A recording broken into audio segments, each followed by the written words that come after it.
My sister shut off the Wi-Fi during a Fortnite match, so I burned her alive. Okay, that might sound insane, but just let me explain. Since we were little kids, my sister was always an annoyance. She would tell on me for the dumbest things, she would frame me for things she did, and she would always get her way. I was fed up with it. And on that day, the final straw was pulled. I was sitting in my room playing video games, minding my own business. The match was almost over. I was top 5, and it was looking like I was going to win when all of a sudden, boom! I lag out of the game. This infuriated me. I went to go check the router, and there she was. My worthless little sister was standing over the router with the cable unplugged. I looked at her in disbelief. She turned to me, pointed, and laughed. She laughed in my face. I said to her, "You can't just unplug the router. I just lost the game because of you." All she said was, "It's just a game, loser. Get a life." I took that personally. She just sat there smiling and chuckling. I glared at her with absolute hatred. In that moment, I simply turned around and walked away. And over the next couple weeks, I pretended to move on and to forgive her. But behind the facade, I loathed her and felt that justice needed to be served. I was tired of her games, tired of the way she acted, and most of all, I was tired of her. She was going to pay.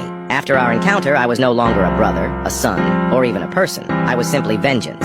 That weekend, our parents would be gone for their anniversary, and I was supposed to be at a friend's house. My sister would be home alone. However, I didn't go to the friend's house. I pretended to leave, and then I stayed hiding in the shadows. I waited outside of the house until dark.